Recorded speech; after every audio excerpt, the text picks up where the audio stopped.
Assalamu alaikum wa rahmatullahi ta'ala wa barakatuh. Àlàáfíà Ọlọ́run, àánú Ọlọ́run, oore àti ìjẹ̀tàn Ọlọ́run ọba kí ó máa bá èmi àti yín kó máa bá gbogbo wa gbé, Allahumma àmín. Ẹ rí i pé lójú fọ́nrán mi yìí, MS Baba àti Noah Ezekiel àwọn méjèèjì ló wà ńbẹ̀ yẹn. Kí ló fà á? Ṣé rí, mo máa mú àwọn nǹkan kan wá fún wa tẹ́ ẹ máa fi mọ̀ pé ṣé rí àwọn aráabí yìí, ọ̀gbẹ́ni yìí ó ń kéde kìrìsìtẹ́nì, eléyìí náà ó ń pèpè lọ sí ọ̀nà àánú, ó ń pèpè lọ sí ọ̀nà òfò. MS Baba ń pèpè lọ sí ọ̀nà òfò torí pé ẹni òfò ni, eléyìí sọ pé òun pèpè lọ sí ọ̀nà ti kìrìsìtẹ́nì, ṣùgbọ́n àwọn méjèèjì iṣẹ́ kan náà ni wọ́n ń ṣe. Màá fún yín òdodo, máa fojú hàn. Ọ̀pọ̀lọpọ̀ àwọn kìrìsìtẹ́nì alábòsí ni wọ́n.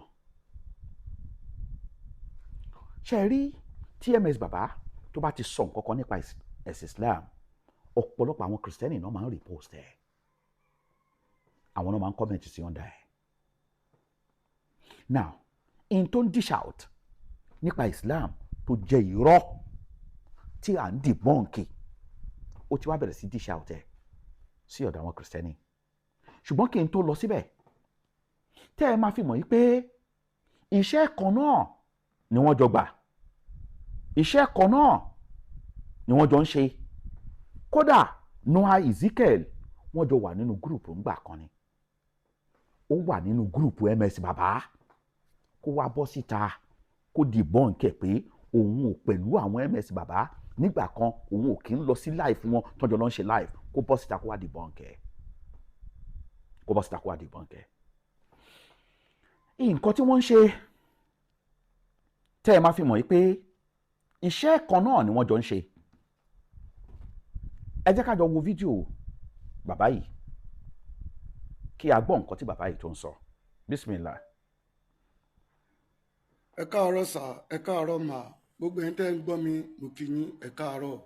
Mo ní Olúwa rán mi níṣẹ́ sí bàbá wa SM Àkànbí Ọlọ́ba àti ìyá wa Ànábì pẹ̀lú gbogbo gúrùpù wọn pátá pé ẹ kú iṣẹ́ Olúwa. Olúwa lóun rí iṣẹ́ yín, ó ní iṣẹ́ yín ó sì ní èrè. Ní ìgbà kan mo ti kọ́kọ́ ṣe fídíò sẹ́yìn tí mo ṣàdúrà fún yín torí pé ẹ̀ ń tan ìmọ́lẹ̀ sínú òkùnkùn, ẹ̀ ń mú àwọn èèyàn jáde kúrò ní òkùnkùn, ẹ̀ ń mú àwọn èèyàn jáde kúrò ní òkùnkùn. Olúwa wá ní kí n sọ fún yín pé ọ̀rọ̀ yín wá dàbí ẹni ajá èyí tó pa ẹran tó pa àyẹ kò jẹ, bẹ́ẹ̀ sì ni kò sọnù.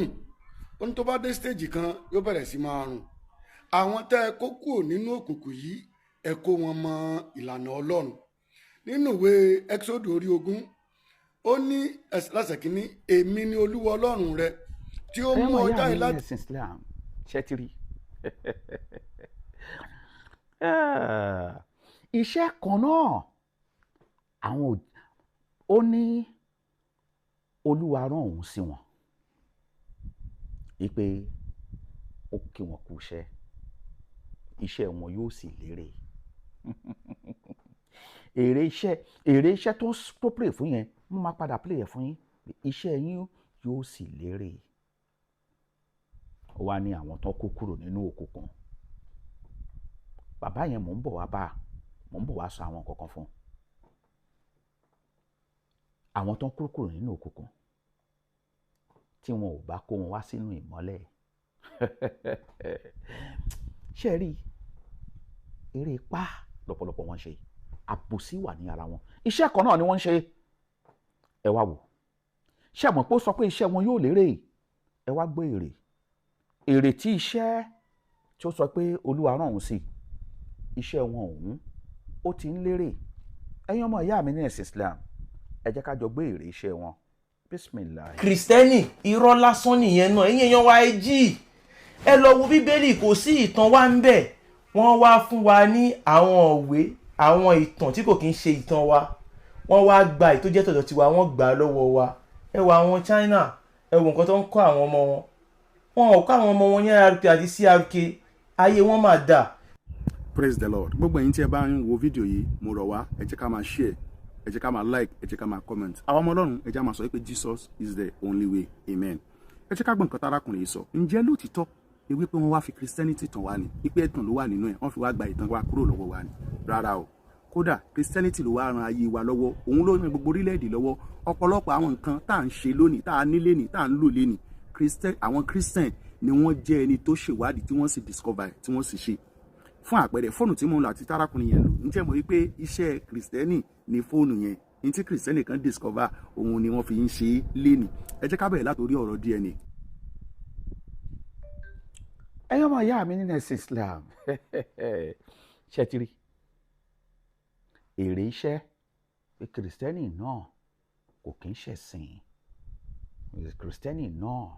irọ́ lásán ni ẹ̀ ń bá mọ bí wọ́n ṣe ń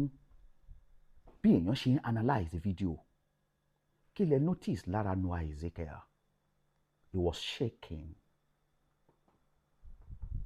not comfortable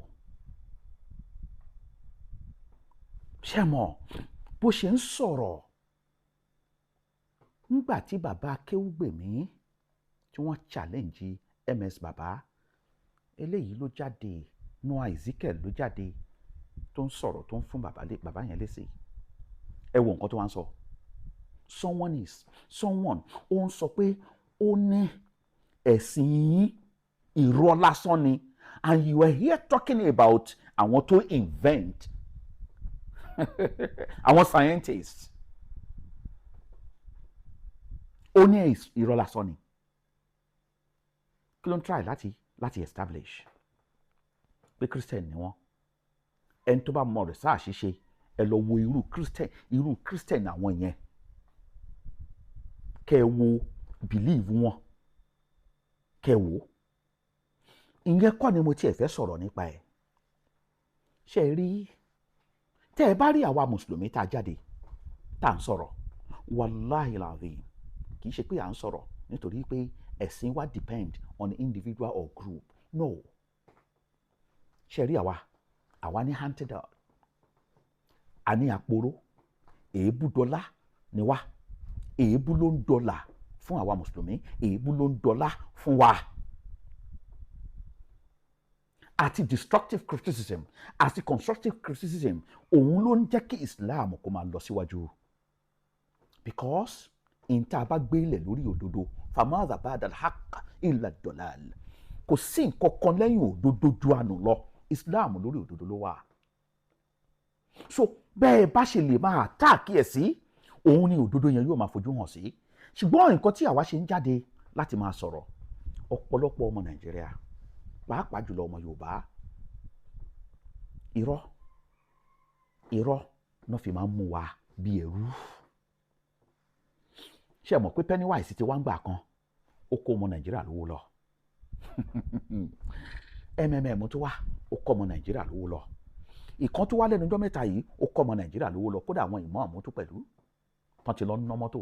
tán fẹ́ fowó yẹn ra bí ọmọ Nàìjíríà bó ṣe rí nìyẹn tí èèyàn kan bá kó irọ́ wá fún wa irọ́ yẹn máa ń jọ wá lójú ṣẹ́yìn ò rí lẹ́nu ọjọ́ mẹ́ta kan tí èèyàn kan tó bẹ̀rẹ̀ sí post kíní lórí social media ṣé mo bó ṣe jẹ́ lọ tó sọ pé omi tó jáde nínú air condition àwọn kan wọ́n export ẹ̀ tí gbogbo àwọn èèyàn sá gìrìgìrì ṣé ìrántí ń gbà kan àgọ́ ẹlẹ́pọ̀n tó lọ ń wá káàkiri so gbogbo àwọn nǹkan tó bá jọ mọ́ bí irọ́ bí èèyàn kan bá tún dìde lọ́la nísìnyí tó bá sọ wípé láago 12 ọ̀la ayé máa parẹ́ o ẹ̀rí táwọn èèyàn máa sá gìrìgìrì irọ́ ló ń jẹ ọ̀pọ̀lọpọ̀ lójú ìyẹn làwa ṣe ń jáde láti lè máa sọ wípé ìwọ má sọ pé ò gbọ́ o kì í ṣe pé à ń bẹ̀rù pé kò kúrò náà ẹ̀sìn wá gbọ́n tí Ọlọ́run Ọba subhanahu wa ta'ala fúnra rẹ̀ tó sọ nínú Al-Qur'an tó o máa fi mọ̀ wípé ọ̀rọ̀ ẹ̀sìn Islam ẹni tó bá serious in Islam wà fún not àwọn tó ṣe pé wọn ò serious not àwọn tó ṣe pé wọn ò lọ́pọlọ Allah subhanahu wa ta'ala fúnra rẹ̀ sọ nínú Quran 5 verse 54 Allah subhanahu wa ta'ala sọ pé ya ayyuhal ladhina amanu ṣẹ́tìrí àwọn onígbàgbọ́ òdodo lọ́wọ́ bá ń àdírẹ́sì ọ̀rọ̀ sí Ọlọ́run bá ní man yartaddi minkum an dinihi èyí tó bá fẹ́ jẹyọ nínú yín tó sọ wípé òun fẹ́ kúrò lójú ọ̀nà ẹ̀sìn ṣẹ́tìrí àwọn onígbàgbọ́ òdodo kì í ṣàwọn amukumọ́kọ kì í ṣàwọn dìndìnrìn Ọlọ́run bá ní fasawfa ya'ti Allahu bi qawmin tó o bá sọ pé o ṣetán o fẹ́ kúrò nínú Islam lénìí Ọlọ́run bá ní tó o bá ṣe ń kúrò the best of the best lòun máa mú wá yuhibbuhum tí òun ọlọ́run ọba tóun máa nífẹ̀ẹ́ wọn wa yuhibbunahu táwọn náà máa nífẹ̀ẹ́ ọlọ́run ọba azillata ala al-mu'minin tí ó jẹ́ pé wọ́n máa wà humble sí àwọn onígbàgbọ́ òdodo a'izzata ala al-kafirin tó ṣe pé wọn ò ní gbójúbọ̀rọ̀ fún àwọn kèfèrí yujahiduna fi sabilillahi wọ́n á sì máa gbìyànjú sóní ọ̀nà tọ́lọ́run ọba wala yakhafuna lawmata la'im èébú yòówù kí ẹ lè máa bú wọn wọn ò ní kẹ́ ẹ wo àwọn ọmọ ìyá wa lórí social media ẹ wò wọ́n alifa gbà ńbẹ́ńbẹ́ wọ́n bú wọn léèbú wọn ò kẹ́ ẹ Nakeeb Abroad ńbẹ́ńbẹ́ wọ́n bú wọn ò kẹ́ ẹ Ìyálóde Àdùkẹ́ gbogbo ìgbà náà ń gbé ṣépè ṣókè ẹ ni kò mí kò tiẹ̀ tú tẹ̀tẹ̀ lára ẹ̀ àìmọye wọn bẹ́ẹ̀ King Jasmine wà ńbẹ̀ Mufti Diyar wà ńbẹ̀ Islamic knowledge àti bẹ́ẹ̀ bẹ́ẹ̀ mention but few out of them ìwọ̀nba ni mo kàn mention yẹn wọ́n pọ̀ bẹ́ẹ̀ lọ àwọn tó ṣe wípé orúkọ táwọn tiẹ̀ gbé síbẹ̀ jáwọ́ nínú ìṣẹ̀ṣe TikTok radio òfò níṣẹ̀ṣe gbogbo wọn bẹ́ẹ̀ gbogbo nǹkan yóò ń kẹ́lẹ̀ máa dish out sí wọn nínú èébú la yakhafu lawmata la'im wọn ò tí yẹ bẹ̀rù nítorí pé ìsìláàmù ẹ̀sìn òdodo ni ọlọ́wọ́n bá ní dhalika fadlullah ọlọ́wọ́n bá ní o kì í ṣọlá àti wá yu'ti man yasha ẹni tó bá wọ ọlọ́wọ́n bá ń fún wallahu wasi'un alim ọlọ́wọ́n ọba onímọ̀ púpọ̀ ni ọba tó ní ìmọ̀ tó gbòòrò ni ẹ̀yọ́ ọmọ ìyá mi nínú ẹ̀sìn Islam ìwọ tó bá ní làákàyè àwọn eléyìí irọ́ ni wọ́n tú tàbí èlùbọ́ òfò ni wọ́n sì ṣe kẹ́yìn ayé wọn nítorí pé gbogbo ẹnikẹ́ni